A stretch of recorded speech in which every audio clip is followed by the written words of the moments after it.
All right, welcome to another edition of Grown Folks Business on the heels of some bad weather for some, and we wish those well to have to deal with the remnants of the hurricane. It was kind of just rainy and nasty yesterday in parts, but today ended up being a really gorgeous day. I hope you got to enjoy some of it.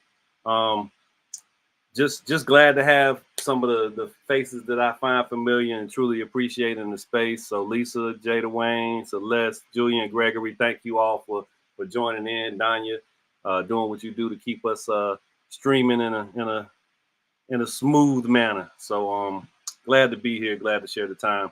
Uh, this week's topic is one I felt that again needs the light. It needs some discussion, and I couldn't think of a better place to bring it to bear.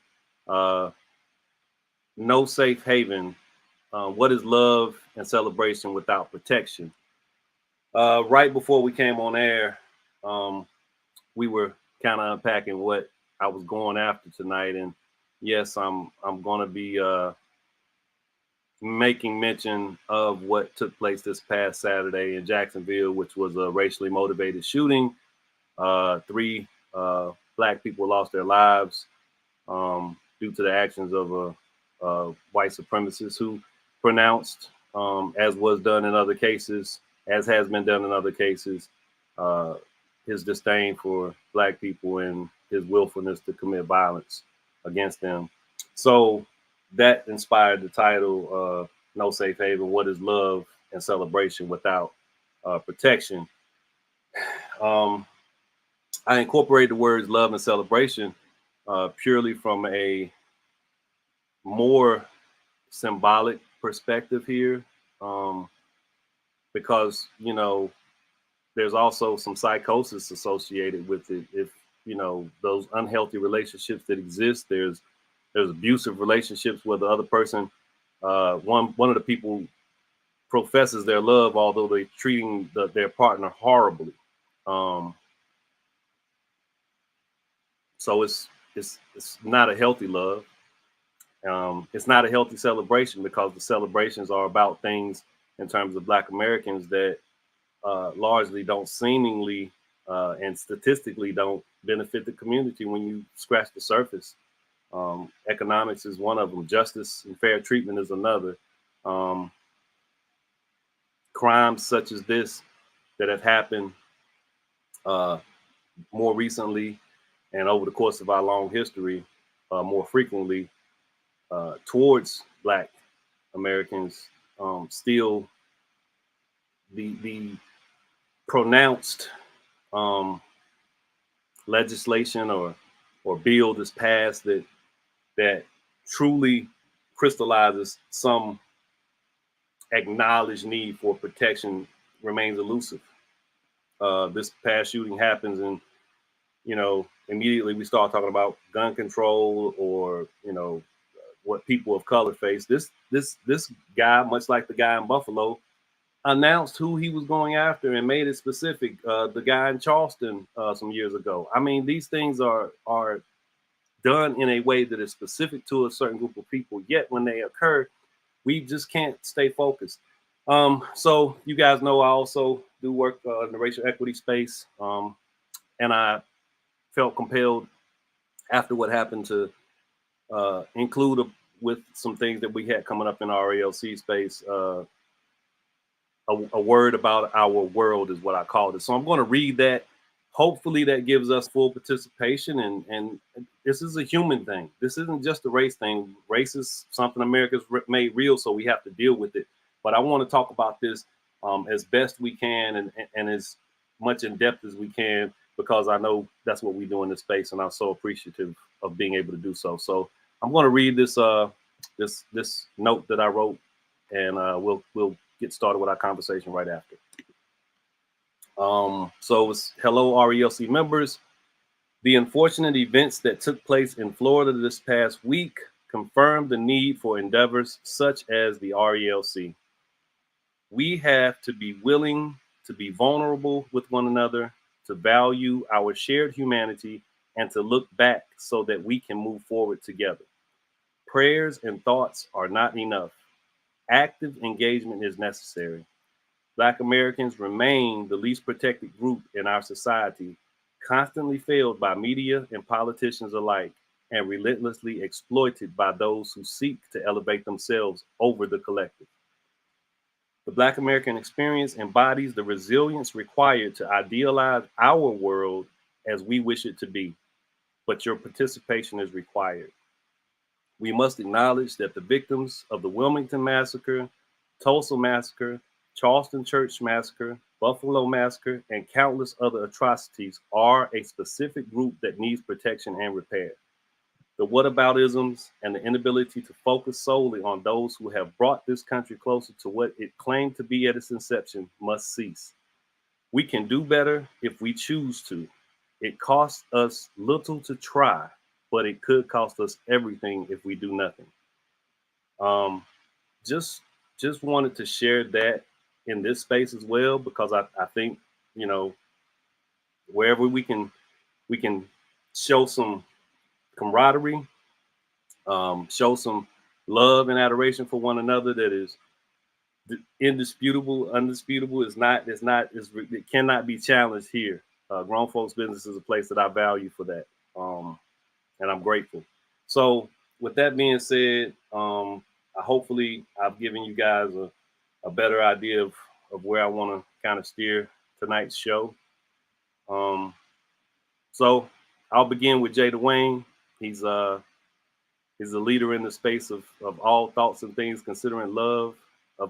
So of course I meant that in a bit of a not jovial, that's the wrong word to use, in a not sincere way with this topic, but I think that would help us get somewhere if we really, really tested ourselves and really acknowledged that what we're doing is not even close to expressing love for our fellow human beings, especially when it's in the realm of Black American. So why is the prioritization of Black Americans so elusive? And I'm not saying that as if you all are in agreement with that statement. If you have a challenge for it, please do. But it seems to me to be elusive to just prioritize speaking about Black American life or these experiences that have such dire outcomes and remain focused on just the Black aspect of it, the Black American aspect of it, which has a long history of it. So Jay Dwayne, starting with you, if you find it that way, if you have a counter, that's fine. But why does it seem so elusive to prioritize Black Americans? Okay, so historically, when we think about the context of America, is because the introduction to the Black people were never human. It was some form of property. So even if we come all of these years later, our adjective, for some strange reason, devoids us of being human. It seemed like we are Black as if we're some type of chaos, and humanity is ascribed to us by someone who's non-Black. That seemed to be the overall psyche, like we're still fighting to be accepted as human, for us to see that these things are done to us are wrong. For a lot of people, when we talk about systemic racism, it is so ingrained in the culture of America to not see Black as human that they don't see us as victims because they don't see us as human. They see us as animalistic things that happen, even in the narrative of how it is. No matter how many times people try to have discussions about racism, if you don't talk about the lack of humanity that was a part of that, you'll never be able to dismantle racism, because we got to deal with the human component of it that we're still fighting for. Secondly, when you start thinking about it, we were considered property of some sort. And we're treated as disposable property as well. So when it comes to certain things like this, like people really feel even in 2023, you can dispose of a Black person because they're only mere property, going back to their not being human. And I'm gonna stop there because I'm gonna start to get a little too passionate, because it's going to bother me, because when we don't talk about racism enough in the scope of how it is a whole psychology behind it that leads to that action. So when we talk about engagement, we get a lot of protest happy people who don't even know what they're protesting against, because they haven't dealt with the psychology of racism. So yes, we can talk about it's wrong, but there are some people who are saying certain things are wrong, but still perpetuating racist type behavior because they're not dealing with the psychology. So it's like we're burning from both ends of the candle. And it's completely frustrating when we have these conversations and we say, why does this happen? Because some of us are encouraging the negative thing to happen because we're not looking for a solution. We only want to identify the problem, but a lot of us are not doing the research and seeing how these behaviors are really ingrained in a lot of us, and we keep reinforcing it. And then when something major happens, we want to say, oh, this is wrong. But what about those behaviors that led up to this? I'm tired of us waiting till something blows up for us to say we need to do something, when the doing needs to be done to dismantle the psyche behind racism. And we're not doing enough about that because we keep treating racism as if it's a person because of how law is. We treat racism as it's a person that we can identify and we can annihilate that person. And so therefore racism will go away. But we don't talk about the psychology of racism and how it is a complete paradigm that have created a whole culture and is fully protected and it's amorphic. I'm gonna stop. No. So much well said, and I'm going to try not to say a whole lot in between because I do have a tendency to prolong things, and I want to hear from everyone on the topic. But the layers are immense. I totally agree, Jay, and the conditioning is strong. We don't acknowledge all of the energies and hundreds of years that went into dehumanizing a group of people. Chattel slavery meant that you were your ceiling was that of a horse or a donkey or some animal, beast of burden. So that chattel slavery notion has been with this country longer than anything commiserate with total freedom and acknowledgement and elevation of a shared humanity. And that has to be addressed for us to truly move forward. I salute the way that you phrase that. Julian and Gregory, I'm coming to you guys next. We were on a call that I think speaks directly to something that just remains focused. And during that call, we had a moment of, well, do we want to elevate this and that for what we're working on? And that doesn't have to be the point of the conversation, but I'm sure you understood where I was coming from at the beginning of what we were discussing, which was concerning putting on some performance that's indicative of the injustices that occur, especially in regards to Black American men who have entered into the prison industrial complex. I wanted to make sure we stayed centered on the Black American experience for the reasons that I'm discussing here today, and for the reasons that I was prompted to write that note. So yeah, if you could, from your perspectives, how hard is it to just prioritize the Black American experience or Black American issues in certain instances? And I know you guys do work in the community, but do you see what I'm asking this question? And do you have an opinion or something to comment on based on it? Why it's so hard to prioritize Black American? Yeah, so we know it to be true. Everything that Jay Dwayne says, you said, we know that in our hearts, and it hurts. And I don't have a solution except for things like we talked about yesterday, that we have to move hearts. We have to open hearts. There's a lot of things that show young children that you'll see a young white child going up to a young Black child. They haven't been programmed. They haven't learned anything. They love each other. They naturally love each other until their parents or society or whatever teaches them otherwise. It makes me sick, when I heard about I heard that he was actually trying to go to a college, HBCU, even worse, perhaps. So, I don't know. How do we unlearn? What we talked about yesterday that I thought was so positive was getting people involved in a conversation that would not normally be involved or be open to listening about the life of an incarcerated person.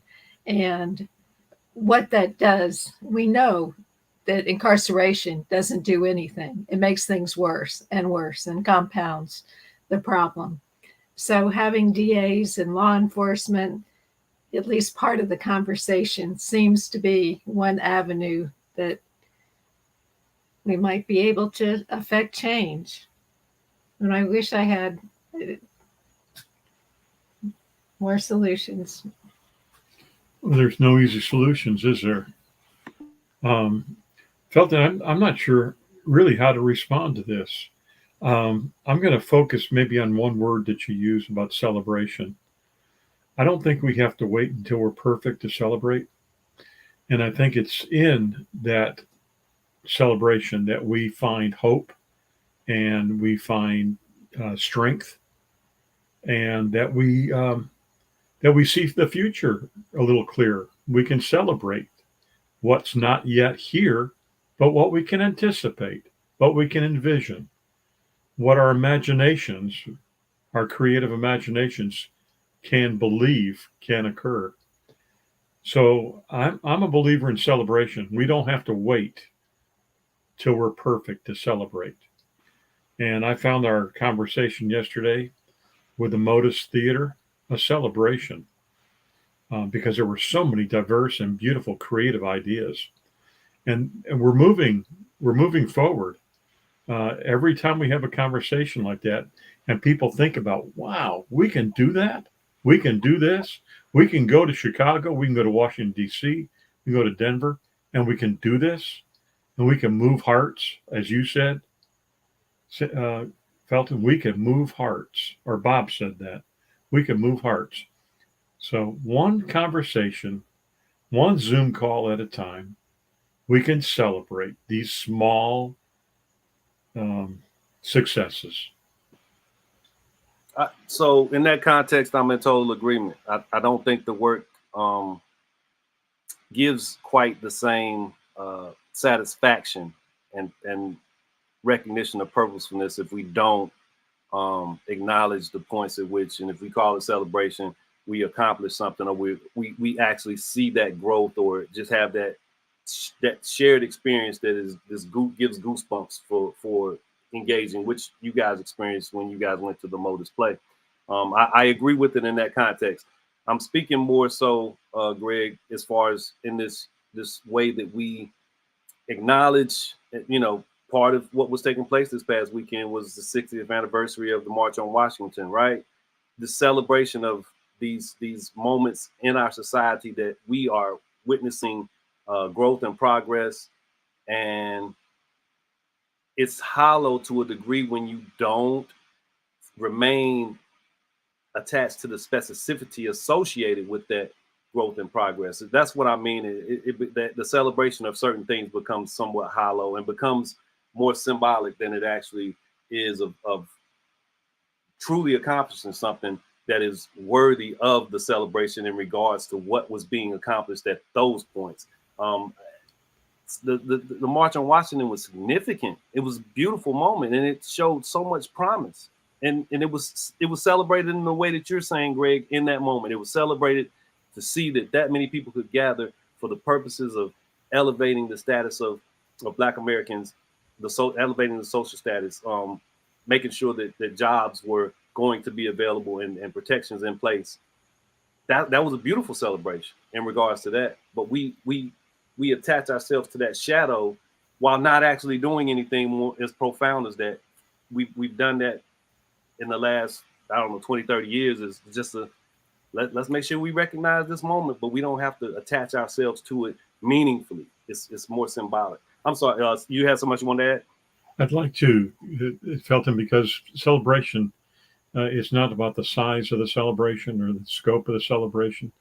We had a meeting last night with a group that we've been associated with for many, many years. It's the Circle of Protection and the Council of Elders in Greensboro. We were in a group, a gathering. We were the only white folks there, and we were privileged to be there. These are mentors that have been working in the Greensboro community for 40 years, and you know those folks, and they are giants. They are spiritual giants, and we were privileged to be part of that group. How they felt for us to be there is because we gained some level of trust. We've said we've done what we said we would do over these years. We've stuck to the progress or to the program, and they've requested us to become board members for this organization. That being said, there was a small celebration in that moment last night where people acknowledged there was movement, there was hope, there was love in the group, in the room. And it was not something that was huge. It'll never make the papers. You know, families may have heard about it today, but there was hope and celebration in that room last night. No big deal, but there's always an opportunity for celebration, even if it's after a conversation that we've had, and we have looked beyond what society or what we've been taught to look beyond. That we're told that there are limitations. So often we focus on limitations. We focus on the negative. Well, I'm sorry. I've got to focus on The strengths. the strengths, the beauty. Those people that were in that room last night, these have been mentors that raised young Black men, and the stories that come from that are amazing in Greensboro. I was sitting in a restaurant with these gentlemen one day, and they're talking about the stories of their mentorship. Funny stories, taking the kids from urban Greensboro down the river, not the Nantahala, and almost losing a raft, and all these city kids, going into the river, and what would be said. And then as we're talking and laughing in this restaurant, these young people are coming up behind us and slapping them on the back. These are these old guys that have been doing this work for years. And I had the privilege of watching this. That was a celebration. These guys are slapping each other on the back, congratulating themselves, congratulating the work that was done. That's worth celebrating.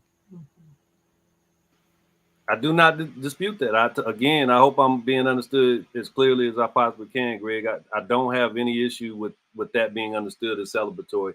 You've come to RELC engagements, and I think those are celebratory moments as well. I definitely don't have any problem with that. I'm speaking more on this inability for us as a collective and on a nationwide scale to connect these things that we celebrate as if they're total gains for everyone, and they are, but we don't attach it to the lack of gain for that group that is on the back of, for the most part. So I'm with you on that part. You have one more thing on that? Go ahead. Felton, I'd like to add one more thing. Please, folks, I'm sorry for monopolizing time. I had a dear friend who is a spiritual teacher to me for 30 years. And what he used to say that meant a lot to me was, "Welcome to my world." And when he said that, what I interpreted that as, where he lives internally, spiritually, there was a safe place. There was a positive place. There was a spiritual place. That's where the soul is found. That's where peace is found. That's where justice is found. Welcome to my world. Don't necessarily buy into what is happening out there. Return, retreat, go to that inner spiritual, soulful space. Welcome to my world.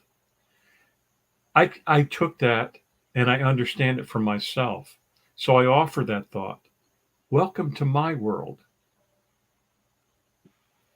The practicality of that on a individual subjective basis is highly exercisable. And I get it. And the point of this conversation and the point of the work that I try to do in the equity space and what I try to do in the community is acknowledging of those who operate completely outside of that, Greg, and that are affecting those who may be trying to act inside of that. And, you know, those 3 individuals killed Saturday may very well have committed to that level of understanding their interaction with the world, which is a beautiful thing. But when somebody comes in, we got to address that in the way that we hope that we can fix it or bring it forward some more. And that's what we're here doing. So I get the inner peace part of it. I think I'm close to that, but I can't turn off what I know the conditioning of our world does to some of us. And if I can be of service, much like yourself, I want to do that and contribute. And I appreciate those comments. Lisa, we were kind of brought in to the world of someone you and I both hold near and dear, and that's Bunny. Greg, you brought up the meeting you had, and Lisa, you know, Uncle Bunny is what Lisa calls him. I call him Bunny. So yeah, coming to you next. Why is protection or conversations and energies around prioritizing Black Americans so elusive? I have a pretty simple perspective, I believe. I don't know how many remember the Oprah Winfrey interview that she did with the white people in Georgia that were a collection of racist people. And they would continue to say, well, she was different. She was different. I think it's a level of ignorance. So we can overcomplicate it by saying that we have been dehumanized, and until we are considered human, the needle is really not going to change. But the simple answer is that even when there is an opportunity for someone to see my Black humanness, your Felton, your Jay Dwayne, Black humanness, we are seen as outliers. So I'm feeling like so heavy right now, because it doesn't matter. You can parade 1,000 humanistic Black people in front of people who have decided to have a racist or a prejudiced perspective, and 1,000 of us will be seen as outliers. I think people choose to be closed-minded. And simply put, you can either, my friend told me earlier today, is that I keep expecting that it's so many more people that are at a higher level than there really are. So, and maybe I don't know what to think right now, because it just seems, no matter the work that Uncle Bunny has done, because he's my uncle really through marriage, no matter the work that he's done, and no matter all the protests and all the this and that, with a wave of a pen that gets wiped away, right? With one political action that gets gone. So what do you do? Funny, I mean, I value Felton and this space and these thought leaders. All of you are thought leaders to me, so much so that I'm on somewhat of a vacation. Except I had to be on Grown Folks Business because I didn't have a conflict. I am in Idaho. And I called my best friend when I got here Tuesday, because right across the street from where I'm at, it's a Costco. That's my favorite store. I go in Costco and I spent an hour in Costco, and I said, oh my God, not one Black person. And although Felton encourages you belong everywhere, you belong anywhere, I felt uncomfortable, because knowing the actions that people take just against someone because of the color of my skin, that is so weird. Then being with my grandson at a children's museum yesterday, and it was no Black people. I didn't see any Black people all day. And it was weird. But then we're in this little place for toddlers. And it was one white lady and one white baby in there. And that lady left. And I had to say, was it because I'm Black? This is weird. This is 2023. Why should I? Except I do, because of actions like this past week. It doesn't matter how much humanizing we are. We can be articulate. All of you guys are all educated and all this stuff. I don't know. I'm gonna have to find the answer from y'all tonight, because I'm like, man, I don't know. Because it seems like, I mean, I'm a person of faith, so this is a trick of the enemy to me. But I'm here and I am American. Like, I'm a Black American and I am a human being. You cut me, I bleed. I hurt, and all these other things. And I think that we are so much more alike. We are absolutely alike, except for a bit of melanin, right? Just a bit of melanin. And to keep having these education sessions and keep having to say, why would you, why? It's like, man, I'm tired. So y'all give me some answers on this evening. I think you're gonna like the next question, and I think when I get to it, it'll probably maybe extract some of the feelings that you were dealing with in the space in Idaho, or the spaces in Idaho. There's an understanding of the conditioning and how it affects both dynamics of both races that were predominantly wrestled with at one point in time, white and Black. Native Americans generally were off to themselves and did not necessarily commit to what this nation's founding was curtailed of, or participate in that way. They signed treaties and such. So I'm speaking specifically Black and white. And a book I reference often, The Betrayal of the Negro, the understanding that some specific and profound things took place leading up to the Civil War, during the Civil War, and at the end of the Civil War that were specific to this group of people who were now freed. And then coming to the understanding that protection was removed from the South as Rutherford B. Hayes negotiated his ascent to the presidency. Lisa, I think, speaks directly to how the notions associated with I don't feel safe here, become very firm in our society. As much as you can make the argument during slavery, these things, but the construction of slavery required these levels of protection for that institution. Fugitive Slave Act, you knew you were in peril. But how about freeing this group of people and then just removing the protections of their freedoms in that regard? Who's an ally? Who's a friend? Who's someone you can trust? That is something that I think we still deal with, because it is still a real thing. Julia and Greg, you mentioned now being asked to be on the board of the organization that Bunny leads. That is because of what you said. You made a point of connectivity. You walked in and talked it, and the trust was given. And Black folks are known, especially in this country, to be a very trusting people.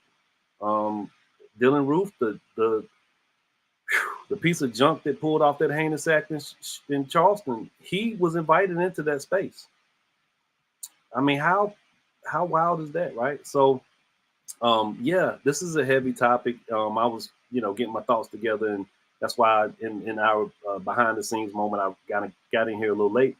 It's heavy, man, and it's worthy of our attention, not our dismissal, and not looking over it or looking around it or whatabouting it. It is really worthy of our consistent attention. So I'm coming right back to you, Lisa, and then we'll go back around the space. But what is the difference between being counted and being included? I think that kind of resonates into where you're at in that interaction you had in Idaho. And I really want you guys to think about that. the difference between being counted and being included. Go ahead, Lisa. Oh, that's powerful. It's powerful because inclusion takes a level of intentionality. Um, and from my perspective, you have to be intentional enough to say, look around and say, who is not being included, and let me make space for them on purpose. And that takes a level of bravery. So you've lifted me up a little bit. At first I was feeling like, oh, but but just that question, because that matters so much, so much. So even when Greg was literally just saying, I'm sorry if I'm being, taking up too much time or whatever, just him even taking that second, it pricked a little bit of, he's not taking some entitlement to take up that time, right? That those little bitty pieces of intentionality to opening up opportunities for others who otherwise would not have it or couldn't have it, except if someone who often gets the space. And I know it's framed in a black white space most of the time, but even those of us who have a commanding presence, right? Oftentimes it's white men, right? But it can be white men, then it's white women, then it's, so on and so forth. But in this particular context, we have to be purposeful in finding that. So thank you for lifting me up a little bit, because that's powerful right there. I appreciate it, and yeah, Greg didn't come with the let me tell you how to fix this, and I got the right. It was humble and humility. I think that's rampant in grown folks business space, and I'm highly appreciative. And that's a point of inclusion that I want to make sure is always highlighted in this space. There's no expectation of some stringent agreement, or I see the world just like you see it, and that's all it is to it. There is the complete and total understanding that, hey, you're included and counted.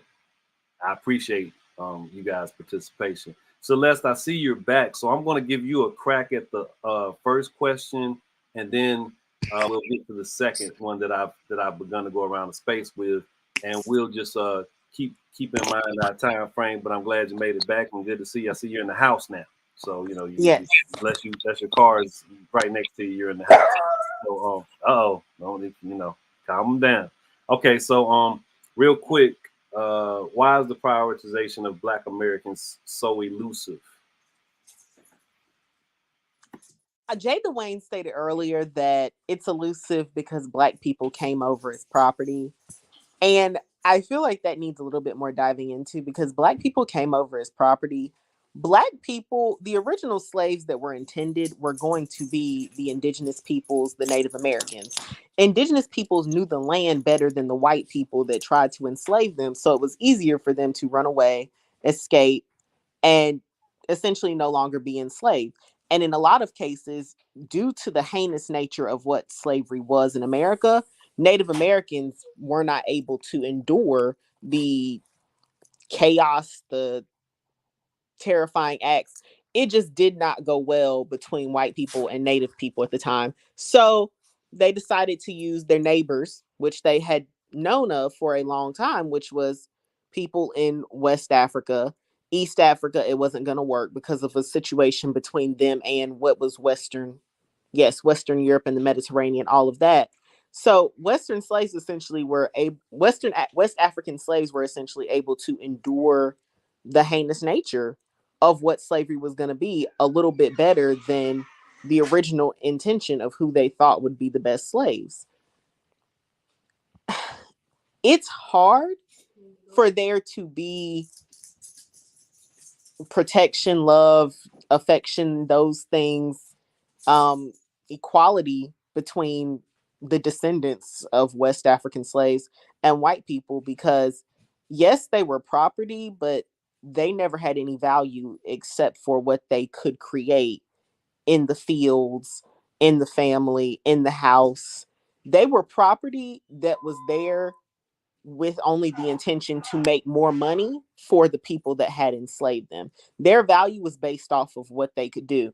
whenever you see an old slave market flyer from back in the day, what is it? Let's say Negro slave, 25 years old, able to produce offspring, able to spend 8 hours in the field, able to blacksmith, good with his hands. These are all traits that could only create more value and create more money.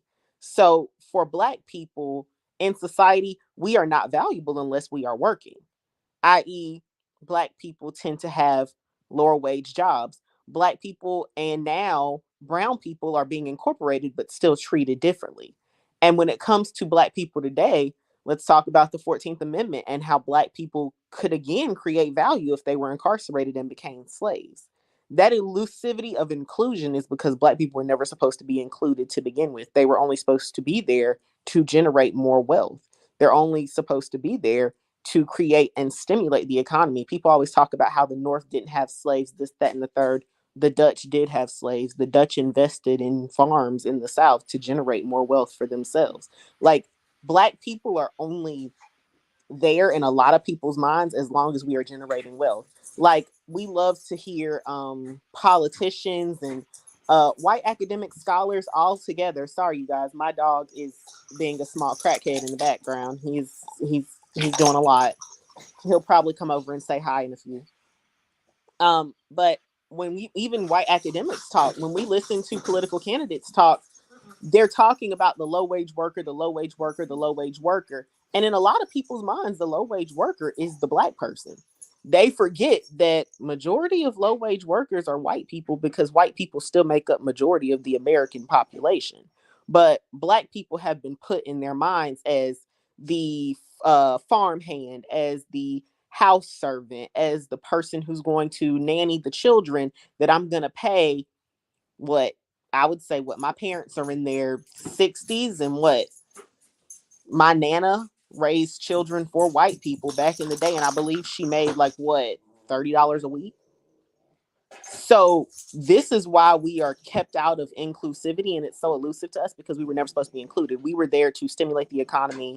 We were there to help white people create and generate more wealth for themselves, and we were never supposed to partake in that. Inclusivity is elusive to us because it was never meant for us to begin with. Until this day, a lot of those stereotypes that we now acknowledge are negative stereotypes, when you think of the face of it, it's still very much us. Like, it's forgotten that white people exist in low wage positions, and it's forgotten, Charlie, stop. And it's forgotten that now there are brown immigrants that have come into America that now work in the fields. No, they are not treated in a similar or complete nature to slaves, but the treatment still ain't great, because I know I wouldn't want to get out there in the hot Mississippi sun and start picking corn, tobacco, cotton, and indigo. So I think I think you're doing a good job of really platforming the labor aspect of this. And I'll even, because you prompted something in my mind in regards to as you stated now, the brown population, this threat of citizenship or deportation to a degree is similar to the threat that Black Americans faced during slavery of loss of freedom. So there's some more to unpack there. I got this other question that I had started on, Celeste, and I'm going to ask it again, so you be thinking about it as we get to Jada Wayne and Julian Gregory, and you can be ready to answer it. So, what is the difference between being counted and being included? Julian Gregory, I'm coming to you with that next, and then I'm going to go to Jay, and then I'll hit Celeste, and we might be out of time by then. But Julian Gregory, what is the difference between being counted and being included? Great. So counted is filling a quota. You know, businesses, I mean, that was happening back when I was working. We should have so many Black people. We should have so many Hispanic people. I heard an interview with, do you know who Jonathan Capehart is? He's PBS Washington Post. Yeah. I know you're speaking of. I got some things about it, but anyway, go ahead. Well, one thing he said, he's quite outspoken now, but he was very shy. And one of his first jobs, he said, was on the board. And he said the CEO knew he was quiet. And he said, I know I was a token Black person. But like Lisa said, the CEO was interested in what he had to say. And he said, I can see you've got something going on in your mind. What are your thoughts on this? Because he would never speak up during board meetings. So to me, that's the difference, the intentionality that Lisa talked about, being interested in including everyone.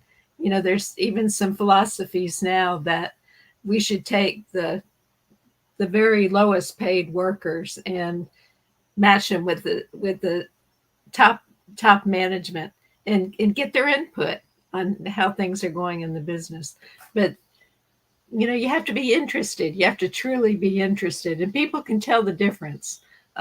If you're just a number, you're just a widget, or if they're really interested in what you have to say. Yeah, I totally agree with that.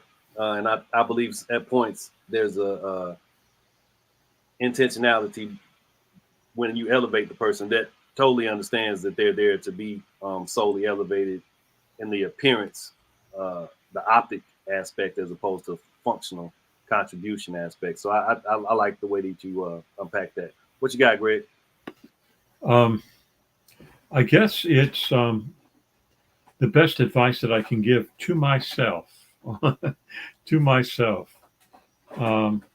is that the best way for me to get through life is to identify with those that represent my higher self, my higher good.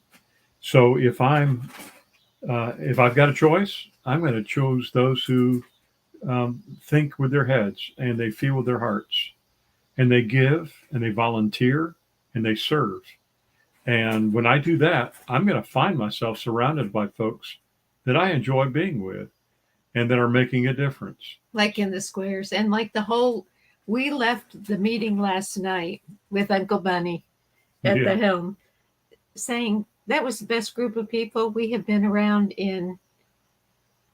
I've been part of I'm going to call it spiritual community for almost 40 years. And I felt like I was in the room with a spiritual community that is the highest consciousness that I have been with. And these are not proud, boastful people. They are not intellectual people. They are good people. And we were raised up by being in that room. We were identifying with their good. They were identifying with our good. And that's what I mean by welcome to my world. Choose your world. Choose the consciousness you want to be part of and stay there. I like it, man. And I think and this may play into what you're saying about the welcome to my world. I think about sometimes when when you're going in a store or going into a place that the door can be held and you're kind of walking a little slow or you're not really paying attention, and you see that the person that's now 10, 15 yards in front of you is holding the door longer than they have to, longer than they probably should. And they're intentionally saying, I'm not going to just let the door close, even though I know you're walking slow, and you kind of pick up your pace to get there. There's something connecting about that moment. So inside of oneself, Greg, to your point, it's acknowledged in moments like that there's something shared here. And I think that's the part that I'm expressing. We know we can maybe find it on our own and be so introspective. We talked about that a couple of weeks ago. And I think there's very much a great usefulness in that. But we're here to outsource that just as well. Well said. Well said. It silently to ourselves, celebrate those moments. Hey, man, it's big. Maximize those moments. Leverage those moments. It's big. I'm right here with you guys doing that right now. So appreciate it. Anything else you want to add before I get to Jay? Oh, man, thanks. All right, Jay. what is the difference between being counted and being included? It's really just perception at the mercy of the less oppressed. They determine what counted is, and they determine what inclusion is, and they also determine what is worthy of being celebrated, what's not worthy of being celebrated. Until we deal with racism as a whole, like I said, the psychology of it, we don't even realize how we influence certain things. So it's always dictated what is included. Like inclusion is included. We talk about the real definition is not only do I belong, but I should feel like I belong. But we always have someone who dictates, well, we can't take into account feelings. Well, we're not talking about feelings. We're talking about social constructs that are in place that are telling me I don't belong, regardless of the words that come out of your mouth, because there are behaviors that are still telling me that. We don't. When we talk about these things, we got to have a deeper conversation. When we talk about racism, we always go to the extreme, or them hosing people and beating people and killing people. But what about the nuances of racism that are just as worse? When we're sitting in a boardroom trying to figure out, am I crazy? Or they really playing with my mind? No, that is still just as important. And that is still just as damaging, because that's part of the indoctrination of racism. And that's the ingrained part that we don't talk about. So what is counted? Counted could be a good thing, meaning I may have 70 people in here that I want to serve and give food to. But it also may mean I don't care if these 70 people like the food that I'm giving them. And so a lot of times we throw these words, but both of them are based on perspective at the hand of the one who has the power to dictate the construct in which we would define those things. That's really the difference. No, I totally. To be counted and included definitely requires there to be an understood thing that you're trying to be absorbed into, or be welcomed into the presence of in a meaningful way. So yeah, if you're hungry and you one of those 70 people, you don't care about being included. You care about that plate of food. But if there's something else at stake, and it's a consistent place you're going to be, or if it's some place that you're supposed to have some meaningful contribution, and you don't know if it is actually being received as you intended, or if it's just being celebrated or rah-rah because you don't fit the mold of those that usually occupy this space. Imposter syndrome, systemic racism, those are the deeper places to go, I think, Jay, and I totally am in agreement. Till we dive deeper intentionally and remain there until we actually see some progress. And we're gonna have to revisit this next week, Jay. I hope you're nothing's else on your calendar, because Yeah, I got a meeting next week. I won't be here next week. Man, come on, man. You blame. But I did want to say this though. We have to stop. We do have to stop having these meaningful conversations that end only at the lower level of Maslow's hierarchy of needs. We always talking about food and shelter and all of these things, saying, okay, yes, people want people want more than admission to things. We want accessibility to things, but we try to equate them as the same thing. I gave you food, but what type of food did you give me? I gave you shelter, but what type of shelter did you give me? You gave me money, but what type of money did you give me? Why are you the one that have to give me the money? And I kid you not, I got chastised when I wrote my graduate paper when Who Moved Your Cheese came out. And they said, which type of mouse are you? I said, I don't want to be the mouse. I want to be the one who put cheese in people's, I want to be the one who put the cheese down for the mouse. They said that wasn't an assignment. You said to do a perspective on the mouse. So as a mouse, I want to know who's giving me the cheese. And a lot of times we don't have enough conversation about, can I give the cheese? But we always want to have conversations about the hand. And that's what we end up messing up every time we talk about racism. I don't care about that hand. I do want to care about the one that's influencing that hand. That's funny. That book did not resonate very well with me, and maybe it was because I need to be thinking about it from the way you just. Me neither. Yeah, it did do much more. But great observation. It might be because of that. So we're gonna have to revisit this topic because we didn't get to the rest of the questions. And Jay, I want you here for that. So I might we'll do a follow-up a week from next week or whatever. Because I wanted to talk about leadership. I think what we're discussing and what that hand might be as far as the cheese aspect of things is the leader. How do we get to those people to get them to prioritize some of this stuff? And it's not just about voting, because they tell you anything to get the vote.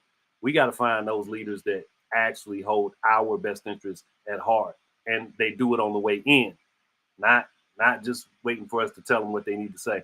Celeste, coming to you lastly, take us out of here with your take on what's the difference in being counted or being included.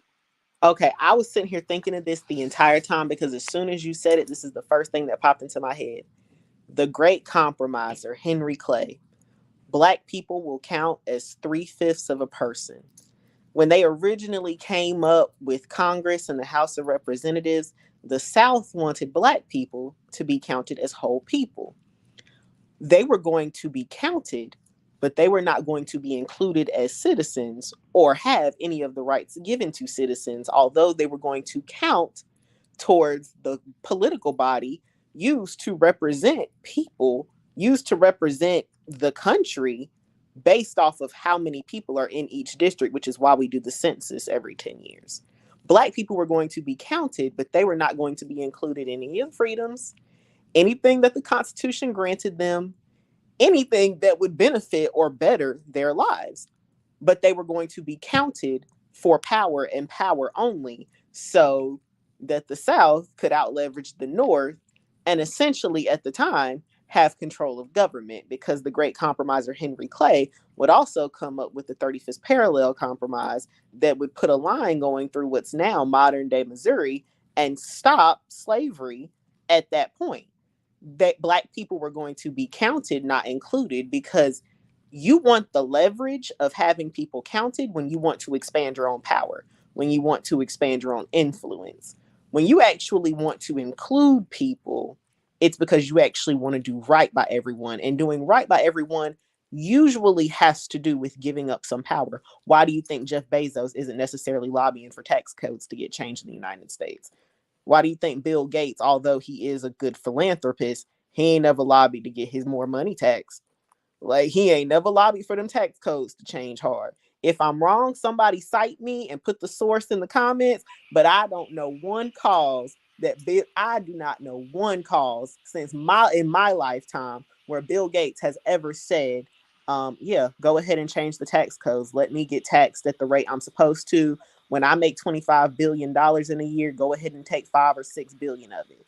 I want you to stay on that great point you made, Celeste. That was excellent. That's the best observation of being included or being counted as opposed to being included. I love that. That's the one. I'm totally appreciative, and I love that you brought that to bear right here at the end, because yeah, it was about totally influencing and having some political sway. That, and people often think that 3/5 of a person is saying we're not fully human. It was not about the humanity. They didn't think you were human at all. It was literally creating a number to count towards having a heavier representation in government. Wonderful, wonderful, absolutely. And I know Warren Buffett might be the only one that I have heard and recognized as billionaire wise, as far as really, saying, hey, the tax code could benefit people more if billionaires tax more. I think I heard him say something like that. But you're absolutely right, Celeste. Then if we spent it properly. If you're going to take their money, you got to be willing to spend it properly too. But that's a whole other conversation. Hey, no, that's why I wanted you to. I hope that you understood why I wanted you to stay right there on that great point you made. That was awesome. This has been awesome. I hope the majority of you guys can come back next week, since Jay's already announced that he won't be here. But we'll have to table this and bring it back to the floor once Jay makes his return, because we just have more to discuss. Julia, Greg, thank you both for your contributions and for what I know of you to be wonderful people. Jay Dwayne, say the same to you, man. Look forward to catching up with you soon. Celeste, thank you as always for showing up and showing out. Lisa, appreciate you. Enjoy your peoples in Idaho and find some comfortability. You belong anywhere. Danya, thanks for doing what you do. Y'all have a wonderful night. Love you guys. Take